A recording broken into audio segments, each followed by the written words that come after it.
The harsh reality is we're spending too much in the now and not saving enough for tomorrow. So then the question is, well, where does that come from? Tom McPhail is our favourite pensions expert, and he's here to talk about the big changes coming to your pension. We're just at this tipping point now where the shift in the population age really starts to bite. The conversation is people need to pay more money in, which is it's hard for people to stomach. And there's no easy answers here. We've got to go somewhere with this. If we bump the state pension age to 75, right? I know. Right. Well, no, it's gone. Get out. No. Who invited this guy? Right. We're here in Manchester because Damien's speaking at the Pensions UK event tomorrow. Yeah, and drag today. everyone to up north. It's good to have people, you know, I'm not going to say my ends because people from the Midlands kick off because Your I'm originally from stomping grounds. Birmingham. But like, yeah, I lived here for 12 years, so this is what I would consider home. It's my second home. Lived here for 4 years. Miss Manchester. Yeah. We should talk about the guest. Oh yeah, that's true. So we're joined today by Louis Theroux. No, joking. Tom McPhail, thank you for coming back. Appreciate it. I hear you're speaking. Louis Theroux speaking at the show. Speaking at the show Louis is tomorrow. speaking. Louis, you're I'm not not speaking. speaking. I'm Which not is just a speaking to- weird, because we bought the Louis Theroux before that. Yeah, we also yeah. said that you could absolutely batter us in a fight. I listened to that one. That made me laugh. Like I have no business. A man of my age has no business in taking you guys out. You I'm just gonna look say that. like you've got big hands. You look strong. You just look like you could tackle us. We should move on. In this. Yeah, No, yeah. because one of the podcast listeners said for our 100th I episode. listened to it. Yeah, Yeah, exactly. yeah. Who would you not want to fight? And it's I you. was enormously flattered that I was first on your go-to list of people you wouldn't want to fight. It's like I'm really flattered by that. Thank you, guys. Yeah, yeah, and you bought us biscuits, which is a continuation of our conversation with Helen the other day. These look like better biscuits, to be honest. Chocolate chip. Lake District biscuits, those are. Yeah, they look great. I'm not going to eat one now because I learned from that episode that eating a biscuit on a podcast is not the wisest thing to do. We're going to talk about the pension industry, about the event a bit, and we're going to talk about the changes that are coming both short-term and long-term. We would really like your view on all of this, if that's okay. And I want to start by asking, really, this feels like a kind of a crucial or pivotal moment or a big moment for pensions. Could you explain to the audience what the industry sees coming down the line? Great, yeah, it's good, great starting point. Thank you. So I'm just going to start with a little bit of history just to bring us to where we are now, because I think it's relevant. So if you rewind 20, 30 years, most people were in fairly static employment. Most people were in big guaranteed final salary pension schemes. In the civil service, that's still the case. But in the private sector, they've now largely shut down. Alongside that, we saw a big decline in the number of people saving for retirement. So 20 years ago, the government launched a pensions commission, and out of that was this auto-enrollment program, which was brilliant. It got millions of people back into pensions again, so they reversed the decline in participation rates. Great, big tick, job done, well done, guys. However, bring us forward to today, the amount people are saving is way below what is adequate. So unless you're in one of those very few big generous final salary pension schemes, which are typically public service schemes, police, civil service, and so on. Outside those, most people aren't saving nearly enough for retirement. There's still lots of people who aren't saving for retirement, particularly the self-employed. And coupled with that, the population is aging. And I think you talked about this with Helen recently on your IFS episode, right? We're just at this tipping point now where the shift in the population age really starts to bite, and the ratio between retired people and employed people is just going to keep going in the wrong direction from here. So we've got some really big challenges coming down the tracks. The cost of providing state pension, private savings, healthcare as well for old people is just going to escalate from here. And the tax base, the productive bit of the economy that pays for all that, is going to shrink. So really good moment for the government, and they're doing various things which we can talk about. The government to say, look, hang on, we need to put a pin in this, and we just need to take a step back and say, okay, how do we address these challenges again 20 years after the last Pensions Commission? The one thing, so coming back to what Helen said, she said, we knew this was coming, now it's here. This is, we've been talking about aging population for a while. Why has it taken the government to the point where it's happening to react? And why are we doing another commission that's 5 years? It's like we're waiting even more time. So there's a lot in there. I think partly they did do some things. The state pension got reformed in the 2010s by the coalition government.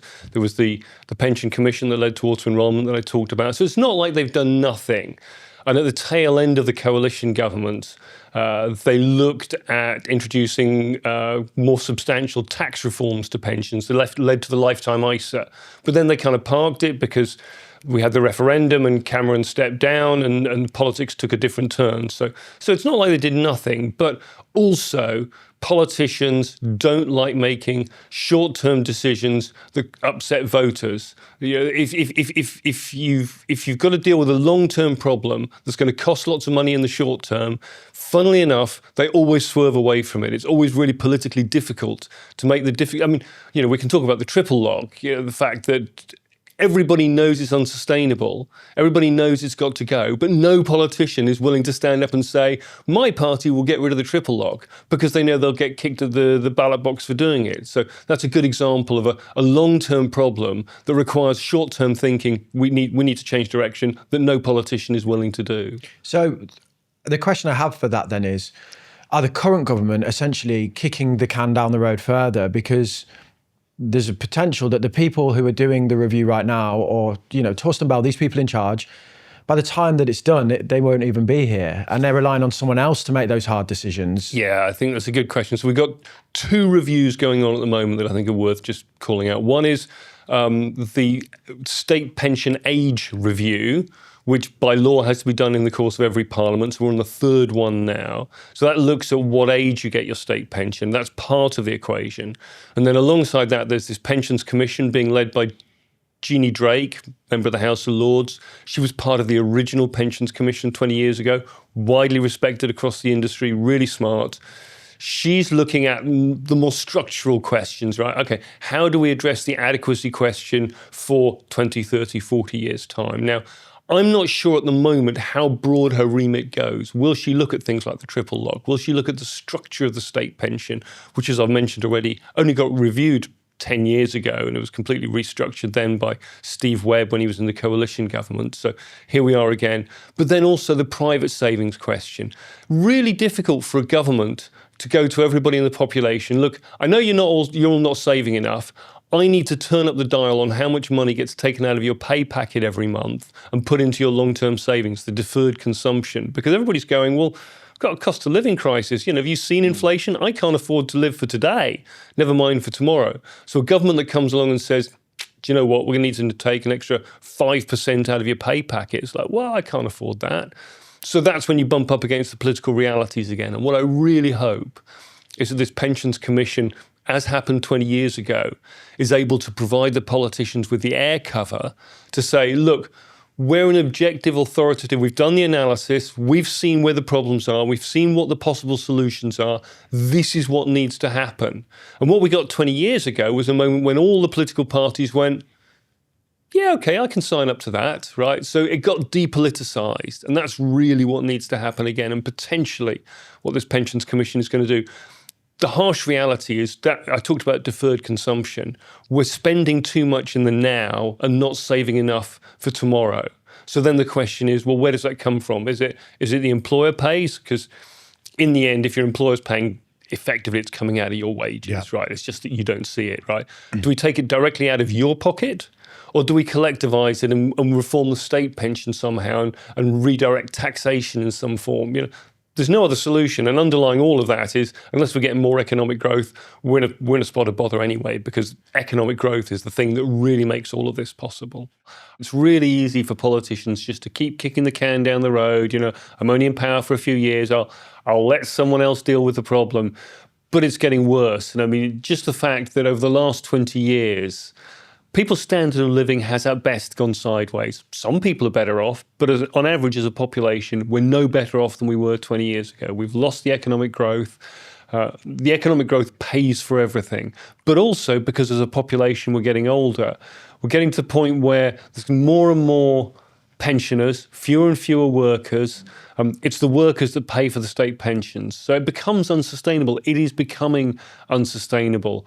And the cost of that runs to tens of billions of pounds a year. The state does not have this money. We cannot afford to keep saying to our children and to our grandchildren, you need to pay more in taxes to keep paying for my state pension. It's just, at some point, social cohesion breaks down, literally. So you end up with a state pension where it becomes valueless. Suddenly one day a government has to turn around and say, look, I'm really sorry, we're going to have to halve the state pension. And everyone goes, whoa, didn't see that coming. Well, yeah, we did, actually. It's because we did nothing about it, right?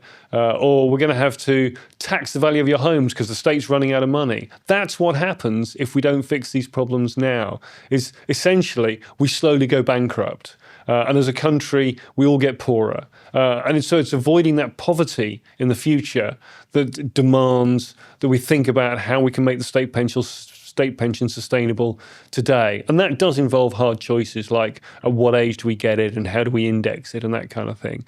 But we have to have grown-up conversations about this.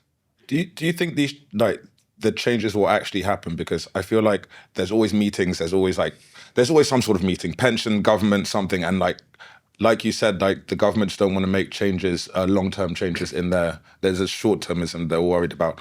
But we're not really seeing changes. And you said people are annoyed that the government will be scared that they won't get voted in if they make big changes. But people seem to be annoyed that there are no changes currently. Yeah. So what's different this time? I'm not sure. We'll have to wait and see. So a good example of that, 2017, there was a review done of the auto-enrollment framework that had been set up, which is basically 3% of your pay goes into your pension. 4% of your pay goes into your pension. Your employer puts in 3% of your pay, and then you get a bit of tax relief on top as well. And so you get 8% of your pay going into a pension. And in 2017, there was an independent review to look at all of that, and it made some really sensible, pretty small recommendations on changing the definition of earnings and bringing the age at which auto-enrollment starts down a bit earlier so people join pensions earlier. None of this was controversial or indeed particularly expensive. And then a few years later, the Conservative government actually passed the legislation to make it happen. But they've still not actually pushed the button to implement it. So really minor technical changes to auto-enrollment that would have made a very small increase in the contribution rates overall, but would have taken us in the right direction. They haven't even managed to do that yet. So you're right to be a little bit concerned about it, T, and a little bit cynical about that. And this is where I think the only thing that solves this is if you get something like a pensions commission that depoliticizes it. And so you can get all the politicians together saying, coming to the country as a whole, saying, yeah, we all agree this is the problem, we're all going to solve it, and we're all signed up to this. And then the population goes, okay, well, I can't punish you individually at the ballot box for doing something that takes money out of my pocket in the short term. Do you think when we're seeing a rise of populism that cross-party political consensus would occur? Because surely politicians will just see it as an opportunity to go the other way. Yeah, I think it's a really net big zero, risk. right? It's what happened to two-party politics? You've now got 5 parties viably. The Greens are coming up as well. Yeah. You got Corbyn, doing some good social media stuff. Yeah, super popular. Farage, Liberal Democrats still there. Getting all of them aligned is probably harder now than it's ever been. I absolutely agree with you. And 20 years ago, it really was two-party politics, and it was much easier to deliver that kind of consensus. If we bring it back to the short term, so the conversation is always kind of people need to pay more money in, which is it's hard for people to stomach. Do you think there's things that could happen short term today? I'm thinking about like relief at source arrangements and stuff where they could just end it and people would end up with more money in their schemes. Maybe there's a message of like, we've done this to improve it and look, you're richer because of it, because people don't claim that money back, say. Yeah, I think the only smart way to go forward is to do a whole bundle of measures at the same time. So one thing that generally doesn't get talked about is the public sector pension schemes, which I've mentioned already in passing, right? There's £50 billion a year of taxpayer money going into these public sector pension schemes for the benefit of around 6 million public sector workers. Now, the average contribution rate to those schemes is around typically about 25% of pay. So, if you think that the private sector worker is typically getting on average, about 6 or 7% of pay going into their pensions. So the public sector workers are getting 4 times as much paid into their pensions as the private sector workers. So there's that. Then there's the tax relief as a whole, which is about £70 billion a year. I mean, these are pretty big sums of money, right? So I would like to see the government get the tax relief out on the table. And by the way, it's a stupidly complicated system. There's so many little wrinkles and quirks in it and inconsistencies. It should be uniform across the schemes. Right. So people know, like, this is what I have to do. You shouldn't have like, oh, you're in this scheme now and now you've got to claim stuff back and in this one you don't. People lose track of that. Oh, you took some money out of your pension. Well, that means you're now restricted on the amount you can put back into your pension. All this crazy stuff that goes on. It's, so I would get the tax relief out on the table. I'd get the public sector pensions out on the table. I'd get the state pension out on the table. I mean, I've got some thoughts about where we could go with the state pension. It'll be really interesting to see where the review takes it. Yeah. So I would then look to say, okay, how can we rearrange this basket of commitments that we've got and costs that we've got, and do come up with a package of measures where probably everybody feels a little bit of pain, right? But you come up with a system that is fair, sustainable, and adequate across the board. So everybody across the whole country can hopefully look forward to something like a prosperous retirement. And that's definitely not what we've got at the moment. Is the public sector pensions, though, are they like this 25% rate is super high, but is that almost like the generosity of those schemes? And is that not kind of to counteract the fact that they get lower pay than they would doing the same job in the private sector? A bit, right. So it's really difficult to do a like-for-like comparison. And you can look at averages, but then how you're defining the averages. And like, for example, you don't get the CEOs in the public sector earning £100 million a year like you get in a minority of cases in the private sector. But, the distribution of rewards is much wider in the private sector. So you've got to be careful about making direct comparisons. But typically, on average, public sector workers get paid low single-digit percentages less than private sector workers. Is that true? Yeah. So, and people can argue that statistic because it does depend on how you're defining it and what precisely you're measuring.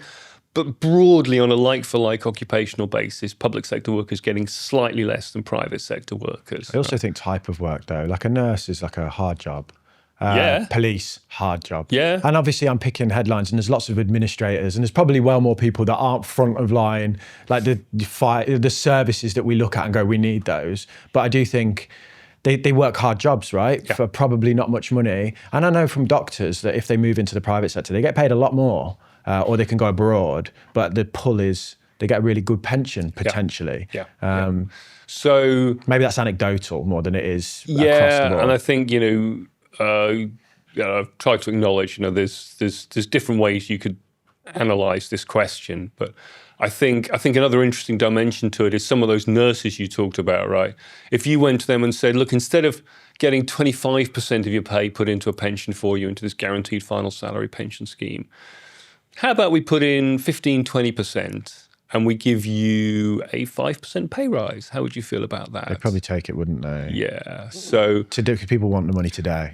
Yeah, and I think the unions are quite reluctant to have those kind of conversations because they feel like the public sector pension system was last reviewed, I think, in 2012, around then, early years of the coalition government. There was quite a lot of fighting went on then. Some of the schemes were restructured. As far as the unions are concerned, this is done. We are not having this conversation, right? What kind of fighting? Were you there just knocking people out? Headbutting people. Not that kind of fighting, but there were a lot of demonstrations. There was a lot of anger. A settlement was reached. It was supposed to be for a generation, right? That was the agreement that was made with the coalition government at the time. So I think they would be quite eggy about someone coming back now, only sort of 15 or so years later, and saying, actually, we're going to reopen that negotiation all over again. To me, it feels like a necessary step as part of the whole equation. Okay, T, talk to me about your attitudes towards risk.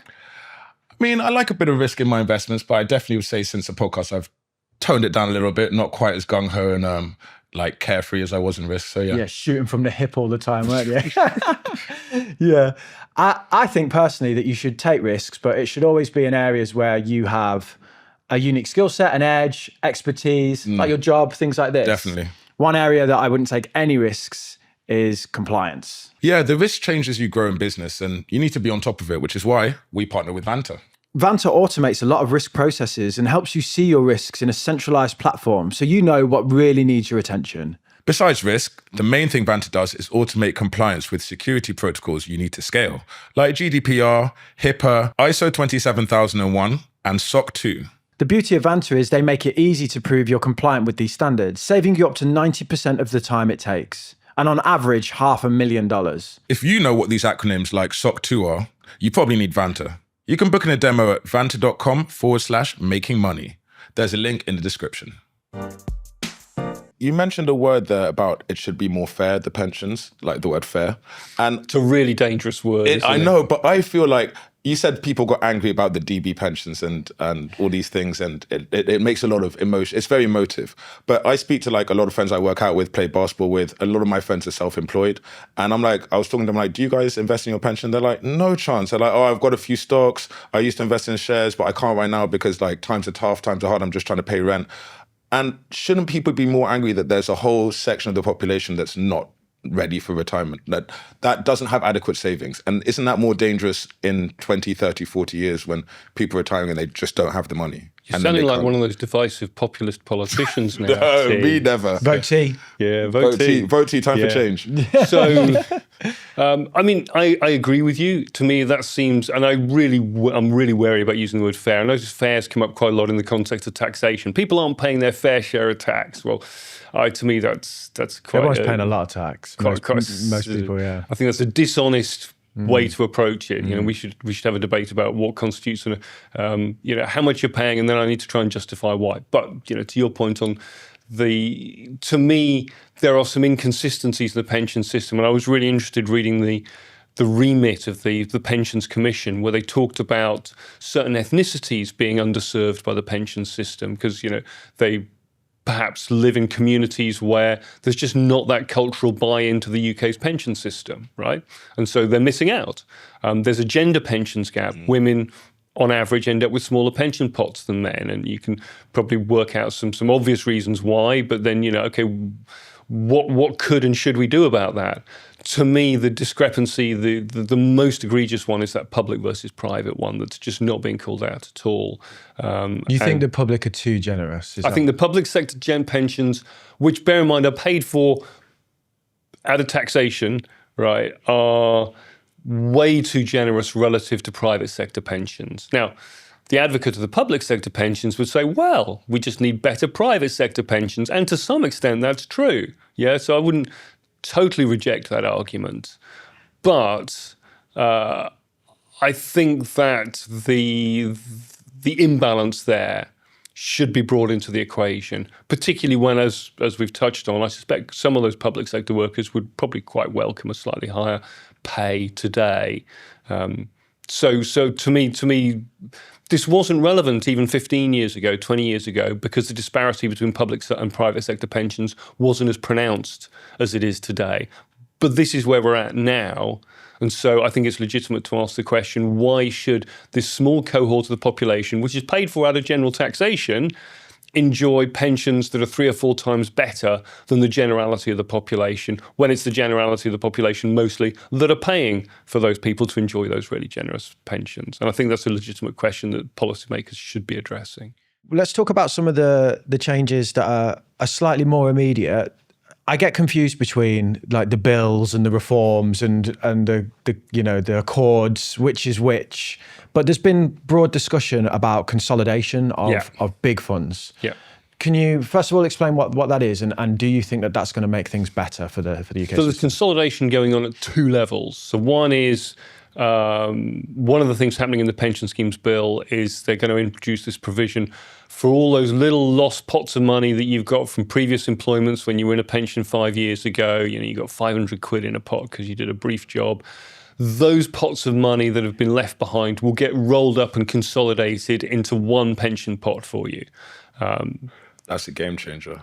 But if it's in... Saves you a job. Dude, I've worked in like 10 different jobs, so I've got pensions all over the place. I don't know what they are, where they are. But if your investors say in one index and one pension and you're investing in something else, how do they consolidate it? There will be a small number of designated consolidators. They'll start by looking at, well, do you have a pension already with one of these big firms? We're talking about the biggest pension schemes in the UK here. Kind of makes sense.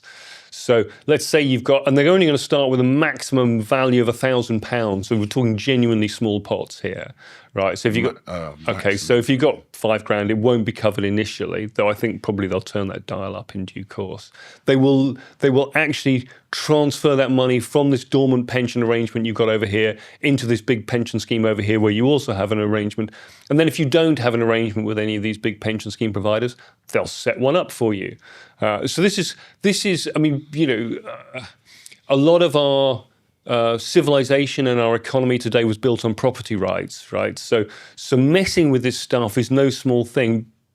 But everyone's pretty much agreed it's a good idea in this context. You called this ages ago. I just want to give you the clout there. In the first conversation we had, you said we should smash them all together. We've got 10,000 individual schemes, and you called it snouts in the trough. And basically you just said it's so big and convoluted, we should just smash it all together. So thank you. So they're consolidating the small pots that T's got left behind from previous jobs, but they also want to consolidate the big schemes themselves, right? And the pensions minister, Torsten Bell, is on this mission to end up with fewer, bigger, better run pension schemes. So they're putting the squeeze on the pension schemes, and it starts with the things called master trusts, which are big national schemes where you've got Nest, some people may have heard of. It's a good example of that, where you've got loads of employers all sharing the same pension scheme together, right? So Torsten Bell's coming along and he's saying, you big pension schemes, you've got to have at least £25 billion in the pot by 2030. And if you can't get to that level,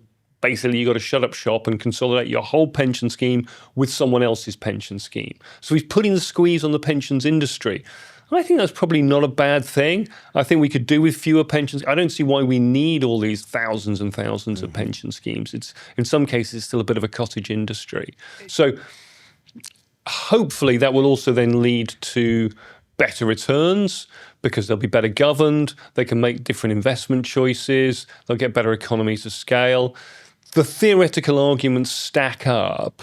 The thing that makes me slightly uncomfortable about this is when you read the DWP's analysis paper on justification for this, and you look at the returns that these pension schemes have delivered in the past, right?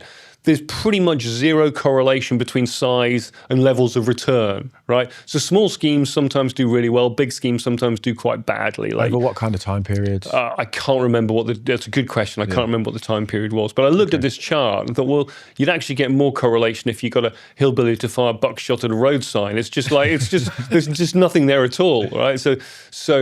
But I buy the theoretical argument. It kind of makes sense that we need to end up with fewer, bigger, better. I was going to ask the question of why does bigger mean better, and you basically answered it. One thing that you worry about is if a big fund does badly, the impact of that on the population is much bigger. It's like a reverse diversification point, isn't it? Correct, So if Nest screw up or just deliver poor returns. So, and we just have to hope they do a good job. And alongside this consolidation agenda, they're also bringing in this new value for money framework. And to an extent, this kind of stuff exists already.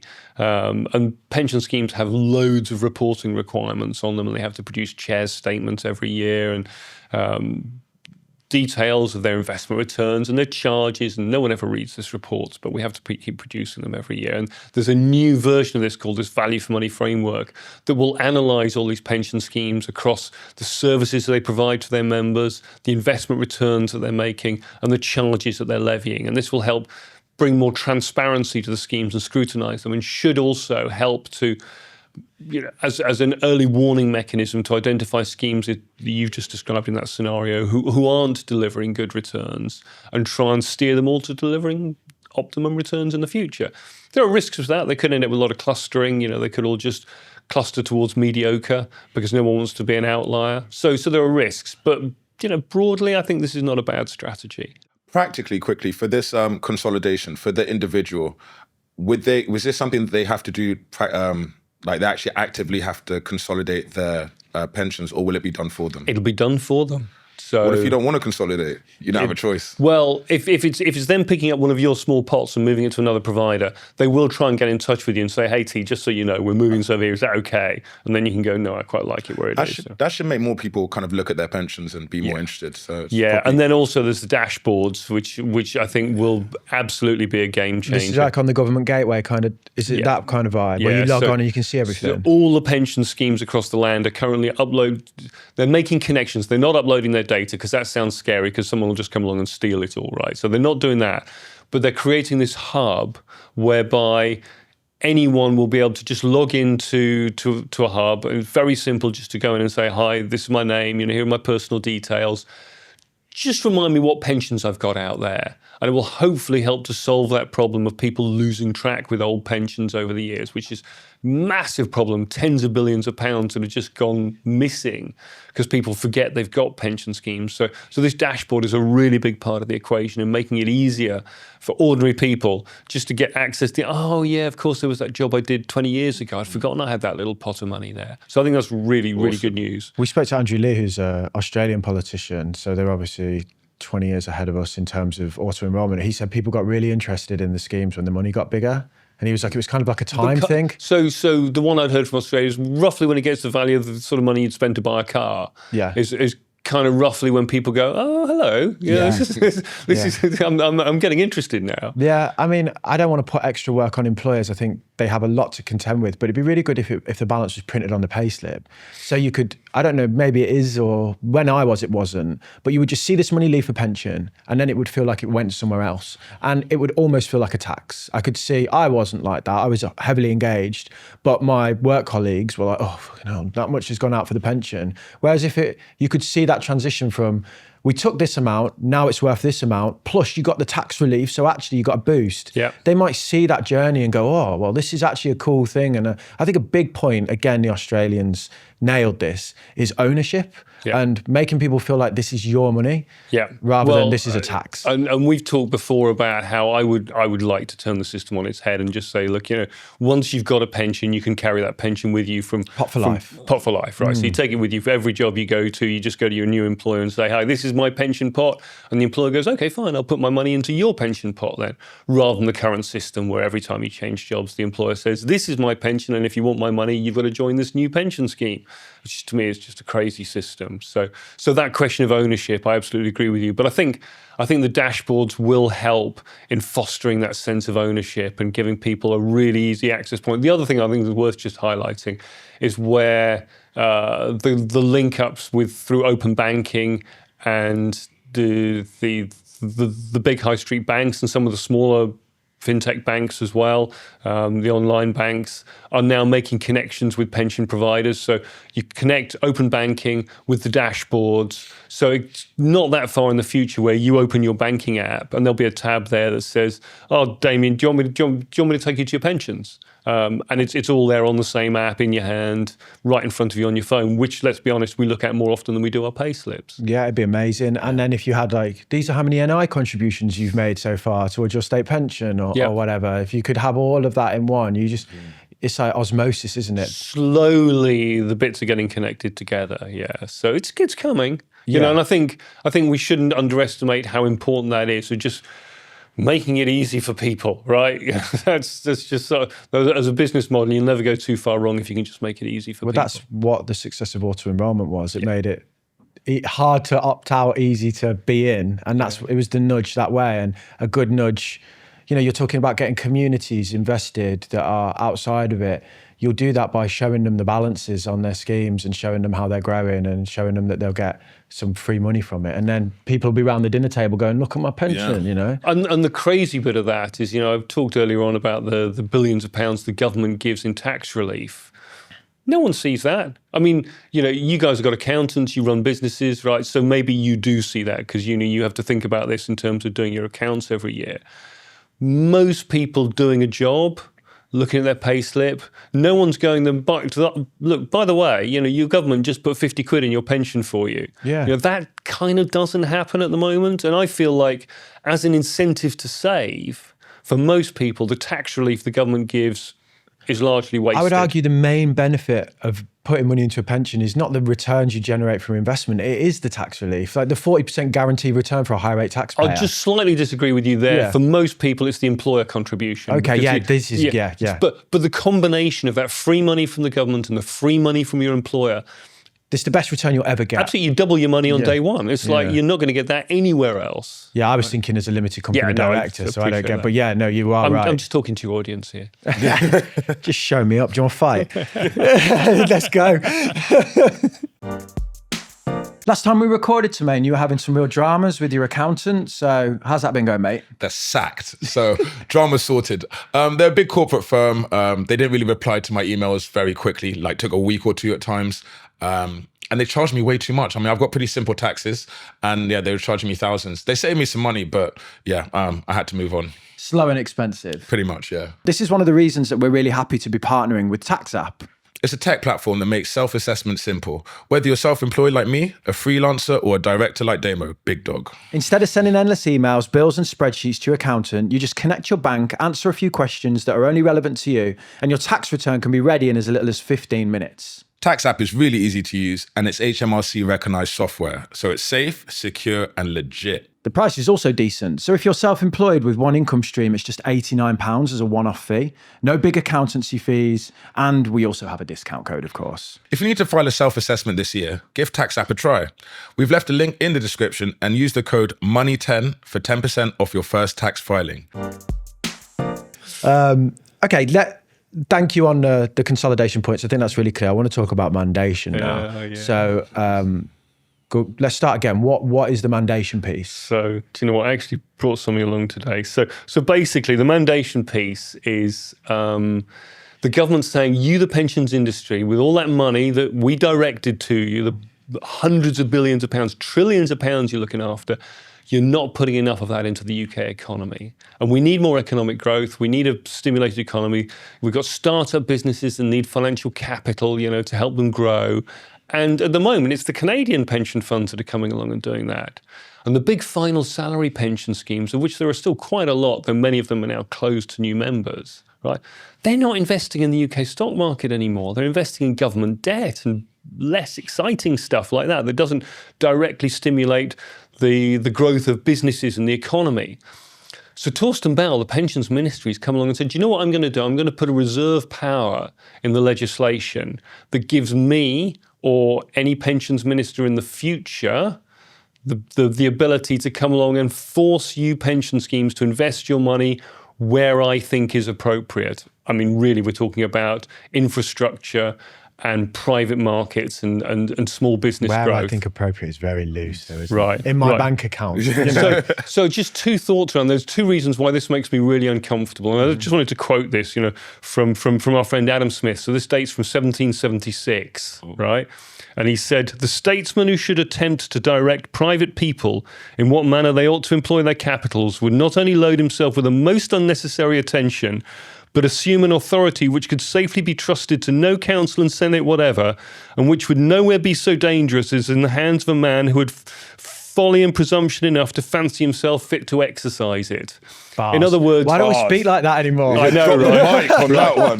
So what our Scottish friend is saying is, the last person you want to trust with directing you how to invest your money is the person who thinks it's appropriate for him to tell you how to invest your money, which is a slightly circular argument, but I don't disagree with him about that. And my other point on this is, Torsten Bell will say, look, I used to run the Resolution Foundation. I'm the good guy here. I'm bringing this legislation in just to help the UK economy.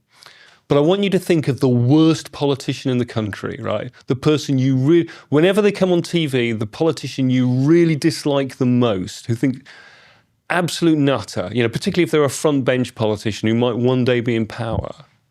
And imagine that person having control over your pension fund and that person in the future having this legislative power to say, no, I want the money invested here. That really makes me uncomfortable. Yeah, and the short-termism, the lack of knowledge as well around investment. These are not professionals. They're just career politicians. Torsten's probably a little bit more credible, but even the Resolution Foundation, he wanted to cap ISAs and rinse those, and I thought that was a disaster. So I have a lot of sympathy with his argument that we should use that investment capital that is available to stimulate the economy. Agreed, right? Don't force pension schemes to it. Never force people how to invest their own money. To me, that is like a red line. It's a hill I'm willing to die on, right? What the government needs to do is to create the pathways, create the incentives, create the connections. Make it a no-brainer. Make it a no-brainer. Get the pension scheme trustees going, do you know what? That's a really good investment. We should put some of our members' money in there. Don't force us to do it. I'm going to, like devil's advocate, slight pushback. So the Australian super fund is at 23% of assets held in the Australian market. That has been declining recently. They've gone more global. They're talking about 5% here. Are we like quibbling around a small amount? For now, yes. I think it's just we're just crossing a Rubicon in even conceding the principle of allowing politicians the capacity to mandate where we invest our private savings. To me, that's just a really dangerous road to even start going down. And just again, as an illustration of that, if you look at the asset returns over the last 10 years, maybe it's a self-fulfilling prophecy. And maybe Torsten would argue, well, if we'd invested the money in the UK economy, the UK economy would have done better. But if you look at what the UK economy has done over the last 10 years, you'd have been a lot better investing your money in the US, right? So a politician coming along and saying, this is where you should invest your money.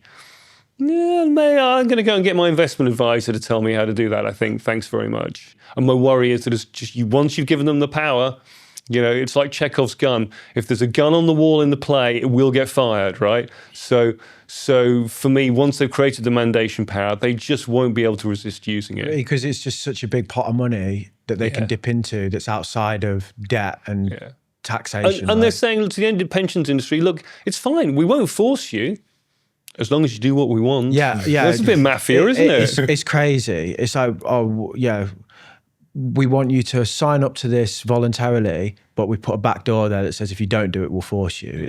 It is like a shakedown in that sense. And from my perspective, if we're talking about infrastructure in the UK seems devastatingly inadequate at building large-scale infrastructure projects. I don't want to give 5% of my pension to spend 110 million quid on planning for a bridge. You need to go sort that right out. Yeah. And I think what they should do first is deliver, then ask. Go, look, we've delivered this amazing world-class bit of infrastructure.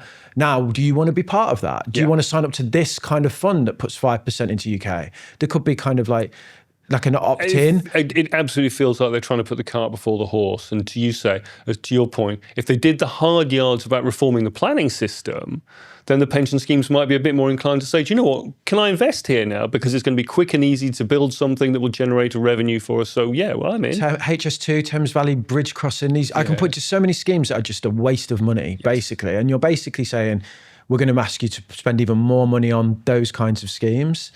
I don't know. Yeah. I mean, I am dead against it, but I know that people are for it. And I kind of want to understand that side of it. So is it just that chicken and egg, if we will jumpstart the economy? Is that the argument? I think, there's more profound structural challenges, such as the planning system, that are going to hold us back. And unless we fix those, we're just going to throw good money after bad. Yeah. And it'll be like, it's like if someone tells you you've got to eat a certain thing every day, even if you don't want it, you've just got to go buy that thing. It's a miserable life. Okay, so we're going to sit with Torsten tomorrow and talk to him about that. What would you ask him, on the mandation point? Is there anything? I guess my question to him would be, and look, there's a lot of good stuff in the pensions bill. So, and he's a bright guy, and I enjoyed reading his book, and he's quite funny. There's a lot of it I disagreed with, but I respect him as a politician.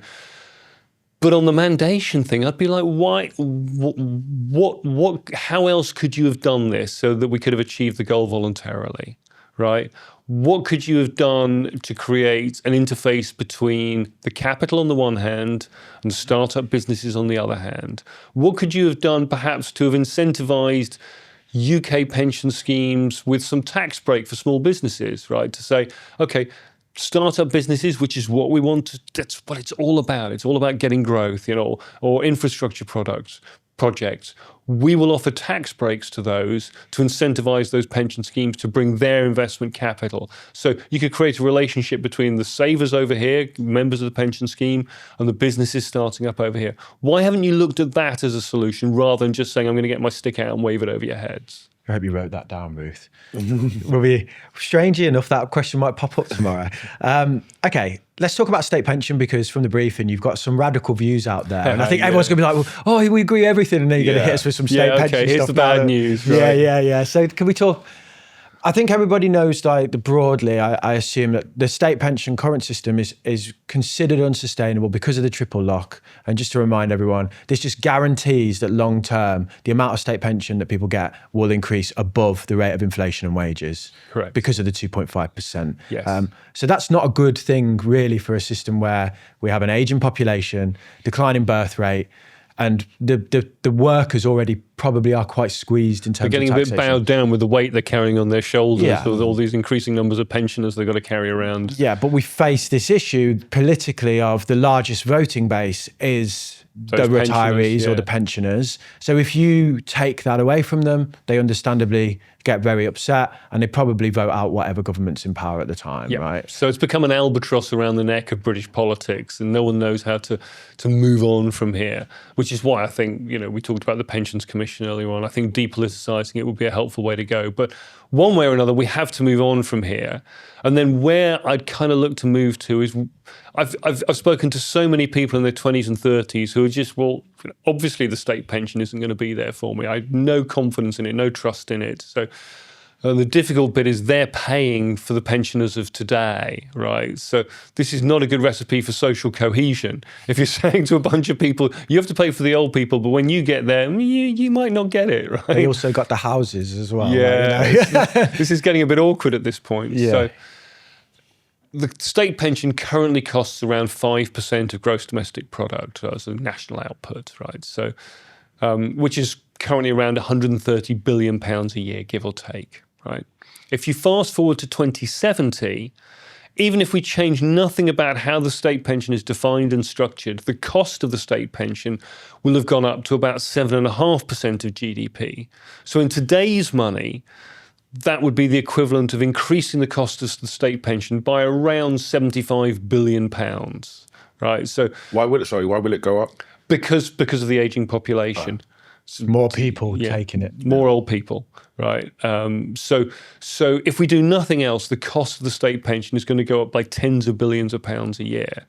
And we're going to have a smaller population base paying for it. This is not sustainable. At the same time, we need defence spending, NHS spending, because the ageing population isn't just state pension, it's the pressure on the NHS, absolutely, right? So it's like a two-factor cost. Yeah, you're going beyond my pay grade here, but absolutely, yes. Definitely the NHS is a major part of that equation as well. Social care too, which sucks up vast amounts of your council tax, and local authorities spend most of their money covering social care and special educational needs for kids. It's a whole separate story, right? So I think an interesting road to go down would be to say, okay, first of all, we need to fix the private savings. So there's a kind of cascade here. In order to fix the private savings, we need to get more money going in. It's really difficult to get individuals to agree to pay more money in. So what I'd do is I'd go to the employers and say, could you put more money into private savings, please? And to help offset that, I'd give you some tax breaks. I'd rewire the capital gains tax system, for example, to allow you more expenses in terms of your investment back into the business. So I'm going to try and do something that A, helps businesses grow, maybe reverse that national insurance increase. Cut the employer's NI or something. Yeah.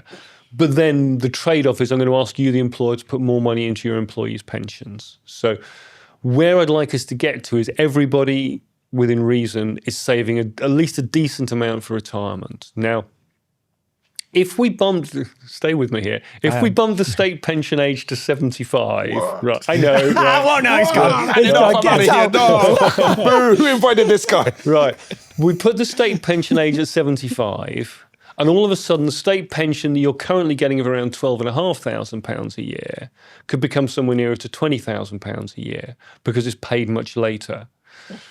And then everybody says, yeah, but I'm not going to work till I'm 75. I just definitely cannot do that. And that's fine, okay? So first of all, we wouldn't get there until about 2070. So we're talking about 50 or so years in the future. So we're only talking about the kind of...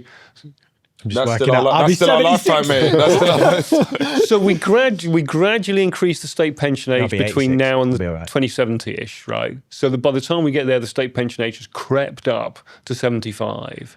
And alongside that, everybody's saving enough in private pensions, and here's the fun bit, right? They turn around and say, well, look, I want to retire now, I'm 65. And that's great, because what you can do with your private savings is you've only got to draw on them for 10 years. You can take 20 grand a year out of your private savings in today's money, which with decent contribution rates, most people could build up enough money to do. You get your private savings for the first 10 years of your retirement. That carries you through to age 75. And if you're still alive at 75, the state pension kicks in at a level that is now sufficient to keep you in a reasonable standard of living for the rest of your life. So you kind of solve two problems there, because on the one hand, you've made the state pension sustainable. And on the other hand, you've also solved that really thorny problem of how do I make my private savings last for the rest of my life when I don't know what investment returns I'm going to get and I don't know how long I'm going to live for? Well, if we reframe the question of, well, it's only going to last you for 10 years, right? So your £200,000 pot of money that you've built up, you can just run it down to zero over the next 10 years, and then you'll get your state pension from 75, and that will be at a decent level, and that will sustain you for the rest of your life. It becomes almost like a care pension. It's like for people, it's later life care, right? It just kicks in at that point. So, I mean, that's quite spicy, I recognise, but I think we need to think kind of radically if we're going to move on from where we are today, which is a system that is just managed decline. Spicy is the word. So 14% of people don't reach current state pension age. They die beforehand. Just tough titties to them lot. Yep. Is it? Which is what happens today, Okay, right? yeah. I mean, if we raise it, there's going to be even more people. Yeah, you're going to go to like what? Do you know the average age of life expectancy in the UK? For men, 78.8, according to ChatGPT, 78.8 years. Is that cohort or period life expectancy? I don't know. So that's like women the a little bit Monty Python. longer. Is that the European or African swallow? Yeah. African. Is African swallow? Anyway, coconuts. I mean, but also it's very location dependent, right? Yeah. I mean, the disparities. Blackpool is 74. Yeah, right. So just down the road from where I live, So it's really low. Sorry, Blackpool. You go into the nice bits of the Lake District, it's probably like 90 or something. Well, Chelsea is like 80s, right? Yeah. So this feels like it's the wealthy that would get the state pension. But it's what happens today, right? And currently you've got to pay 35 years worth of national insurance to qualify for a state pension. Well, if you do a full working life, you'll have paid somewhere nearer to 50 years worth of national insurance. You don't get any extra money for those extra years of national insurance you pay. The government just banks it. I mean, there are a lot of inconsistencies in the system.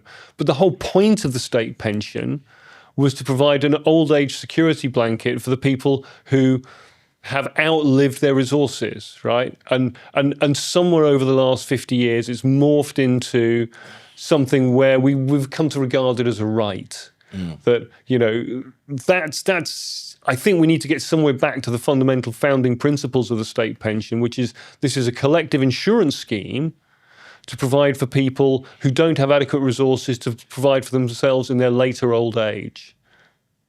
Okay, it's a bit mad. So how are you going to sell that to me and basically say you've still got to pay the same rate of NI, you've still got to fund everybody now and through their retirements, but you're not going to get it till 75. Where's my carrot?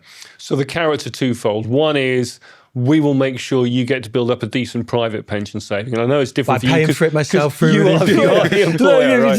That's not a carrot. Right. So, look, we've said all along, there's no easy answers here. We've got to go somewhere with this. But it's always that it's the young'uns. Yeah. That's what I mean. Like, this is a way you get to retire, right? This is a way you get a private pension pot of your own and you get a state pension that is sustainable in the long term.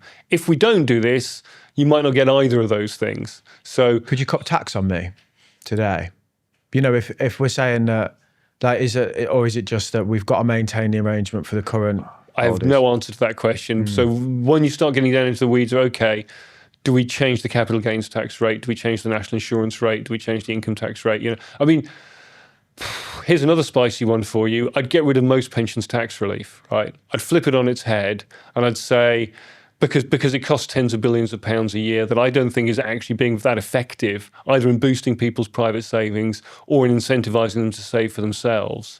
I'd have some fairly modest upfront saving, like the first £1,000 you put in, you get £500 from the government or something like that. And thereafter, it's coming out of taxed income, but when you get it grows tax-free, and when you get to the other end, you get to take it all out tax-free, in contrast to the current system where the money you draw out of your pension is all taxable. So you would flip it to almost like an ISA? Correct. Right.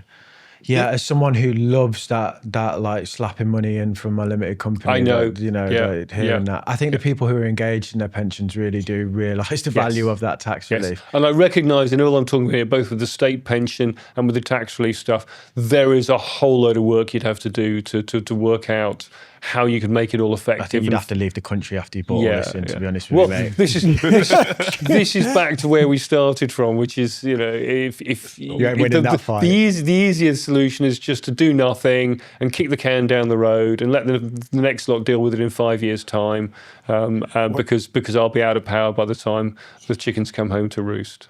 When they you say they ratchet up the age of retired state pension to 75, would that be like a year every few years it will go up 1 year? Yeah. So why don't they just do it right now, 75, and we all bear the brunt together?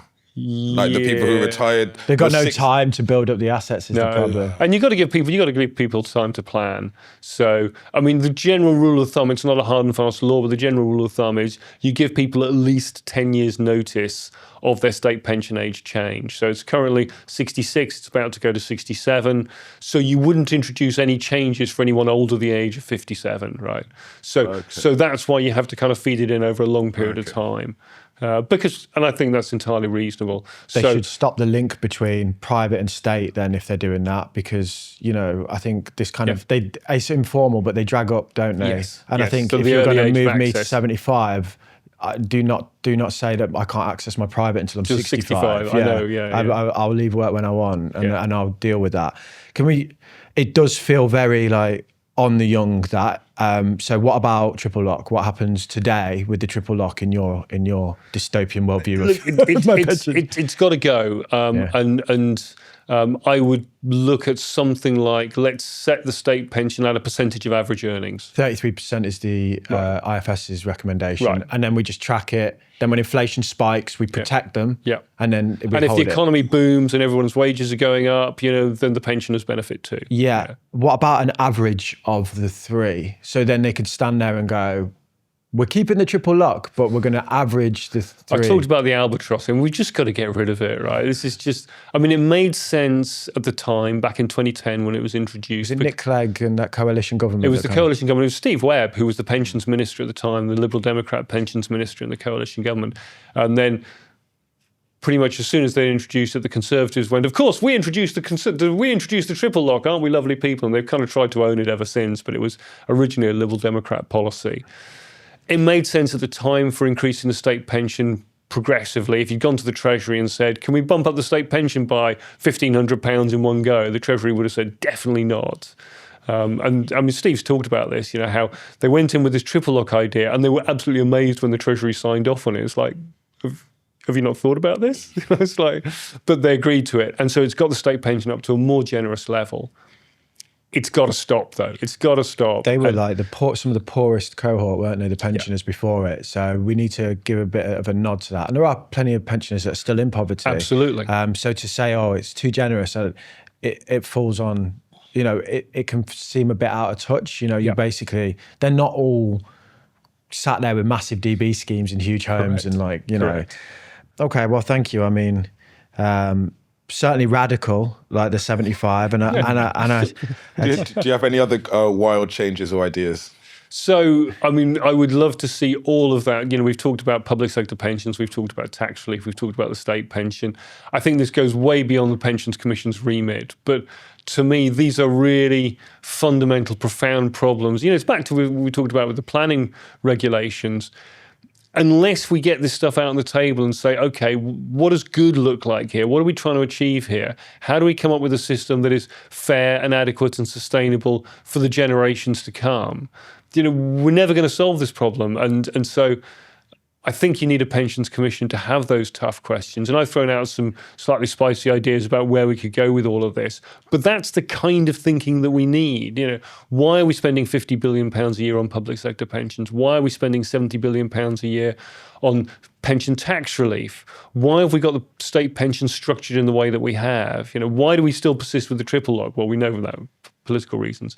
Okay, fine. Let's put all of this out on the table and see how we can rearrange the pieces into a more equitable system. Can we talk about the next budget, the upcoming budget? Yeah.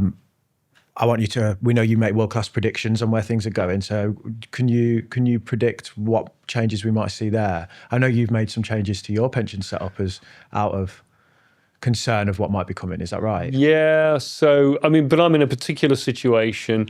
Because of my age and because I'm only working part-time and because of the amount I've been lucky enough to be able to save up in my pension. So I can't build up any more tax-free cash in my pension. I'm maxed out on that, right? And then I look at Torsten Bell and the IFS and others saying, do you know what we should do? We should cap the amount of tax-free cash people can take. We should significantly reduce it. And I'm going, well, hang on, if you do that in a couple of months' time, that would cost me tens of thousands of pounds in extra tax when I come to draw that money out of my pension. And given that I'm only working part-time now, so I'm not using up my ISA allowances every year, my wife isn't, because we don't have the kind of surplus income we used to have, right?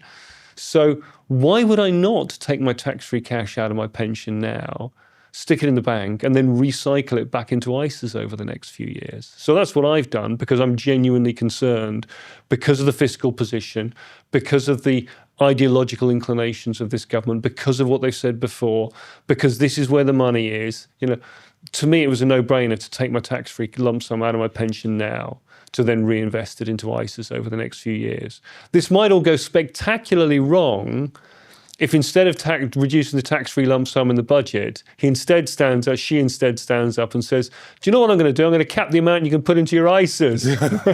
And then I'll be stuck with this big bag of money and no way of putting it into my ISA. And that would be quite funny. But I'll cross that bridge when I come to it. Just getting a GIA. You've still got the money out tax-free, which is correct, the main thing. Correct. So there's that. I think, maybe they will, something else that's been looked at more than once in the past is abolishing employers' NI relief on pension contributions, which wouldn't hurt, it's a bit like when they dialed up the employer NI last year. They could argue it's not costing you as a worker, it's just the employers who have to pay more national insurance on your pension contributions. They might do that. They might look at the tax relief. What would that do to salary sacrifice? That scupper salary sacrifice. So there's not as good a benefit because... Correct. Because you're going to have to pay, because it would then be tax neutral, whether you put the money into the pension or not. You're going to pay the NI on it either way. I think they should go the other way and make salary sacrifice more widely available, more popular, because that is a way to get more into the pensions. Yeah, but they haven't got any money. You're talking about giving away more taxpayers' money to the population. That's their problem. Yeah. As has been widely reported, they've got a bit of a hole in their budget at the moment, so they need to look for the money. And there's a lot of money in pensions. So I'd actually be quite surprised if they don't do something on the pensions. But what do I know? Anything else? So do you think might happen? I think housing, again, is a no-brainer. The two big pools of private capital in this country are pensions and houses, right? And it's daft that housing council tax hasn't been revalued since, 1991? 91. Yeah, that's bonkers, right? So, theoretically, if they just revalued council tax, all that money would go to local authorities rather than to central government. And I think it's central government where Rachel Reeves needs the money. But maybe they would make some tweak to the rules in the process. Maybe you'd get some kind of land tax, properties worth over 10 million or something like that. You could bring it in at a very high level. I wouldn't be at all surprised to see something like that coming in, because it's houses and pensions where the money is. That's where the two places they can go in terms of capital for revenue raising. The council taxing should be progressive though, but it won't be. They should redistribute and make it cheaper for people with lower priced houses, but yes. They'll just whack on extra bands, won't they? Well, I hope not. Do you think they'll change the council tax? I don't know. I mean, I guess politically it's difficult, and that's why successive governments haven't done it. It's a genuine wealth tax if you structure it properly. Yeah. And like everyone's screaming for a wealth tax, and that right there. And it's hard. Well, a lot of people. A lot of people are. Yeah. I mean, you know, it's immigration or it's wealth taxes are like the kind of dominant themes, right? What I mean is, it's a genuine wealth tax that's hard to avoid because you can't take the house with you. Correct. But so it's a no-brainer from that point of view. I just fear that it wouldn't reclassify the lower bands. So your house in Bradford stays at the level it is, which is probably too high. And then you just get a Mayfair place with like a big so bank. it'd be really interesting. I mean, I hope they would do it, you know, and then maybe you introduce an element of land tax as well. So those property developers that are sitting on land banks, you know, they might be incentivized to develop them because it's going to cost them more money if they don't. Apply it to the duchy as well. Yeah. They got a lot of land. Yeah. Yeah, So, they make them pay. so because, I mean, yeah, we touched briefly on the housing problems. You're not going to solve that without building more houses. Thank you so much. You're a legend. You're the best at this, I think. We love having you on. I'm going to eat a biscuit now because I've been eyeing them up the whole time. Yeah, no, honestly, I'm starving. Smash some chocolate chip biscuits. Thank you both very much. It's always a pleasure. Oh, Thank nice. you. So good. Do you know what the most common email I get is? Where should I put my money? What should I invest in? Basically, what I get is, look, I love all your content. I know it's amazing. I don't want advice, but... And then they basically ask for... What they want me to do is just to look at their portfolio and go, yeah, that's okay, or you're doing the right thing. You're doing the right, yeah. I can't do that because it would be construed as advice or guidance, and I don't think, you know, it's right for me to do that. But I appreciate that there's lots of people out there that really just want a sense check. You just want some reassurance. Exactly. They just want someone to look over it and go, yeah, you're doing the right thing. Yeah. And I don't think, no matter how many times they watch a video that says exactly what they're doing is probably the right thing, it's not good enough. Yeah. So we do offer a service where we give you the ability to speak to a qualified financial advisor and get some guidance. Just get that sense check and have a look over your portfolio or whatever other questions you have about your personal finances and just say, yes, that's right, or no, you really got the wrong idea there, mate. you should start again.